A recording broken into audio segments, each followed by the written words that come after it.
Every once in a while you need something that just makes you laugh, because things have been getting too divisive and too difficult as of late. Which is exactly why this latest sign that was put up in a place of business will have you laughing, especially because it is usually conservatives that are thrown out of restaurants and places of business. But the tables have turned now and the results are hysterical. The Federalist Papers reported, "Why anyone would hire a liberal or a Democrat is beyond me. After all, working in the real world requires common sense. In fact, liberals have no common sense and should never be allowed to run things." Speaking of liberals with no common sense, Rep. Maxine Waters is a joke and gift that keeps on giving for Republicans. The meme below is one of the best anti-Maxine Waters jokes we've seen in a very long time, maybe even of all time. Here are a few more of the best anti-Maxine Waters memes and cartoons.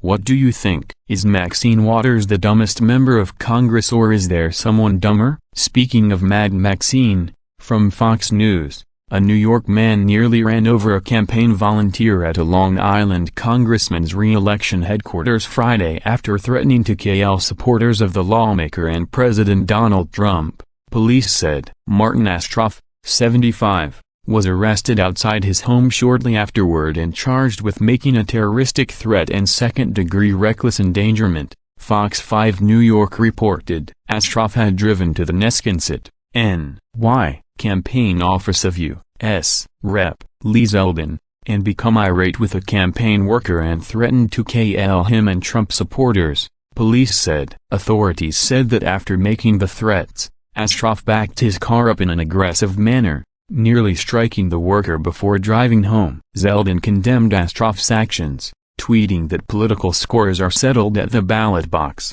not by KG or opponents. He added in another Twitter that voters shouldn't fear DH or serious injury for supporting their president and congressman. Zeldin identified the campaign worker as Donato Panico, a deli owner who helped feed first responders after the attacks of 9/11 and was given an American flag flown near Ground Zero as thanks. The congressman, who is running for re-election in New York's 1st Congressional District, presented the flag to President Trump at Panico's request. Meanwhile, Astroff was held overnight at Suffolk County's 4th Precinct. He was scheduled to be arraigned Saturday. Leftists are the most intolerant people on the planet. Maybe they need a dose of their own medicine. After all, if social warfare is the new norm in politics for the left, they need to be taught a hard lesson, so they stop. After all, as Ronald Reagan once said, peace through strength. Meanwhile, Astroff was held overnight at Suffolk County's 4th Precinct. He was scheduled to be arraigned Saturday. Leftists are the most intolerant people on the planet. Maybe they need a dose of their own medicine.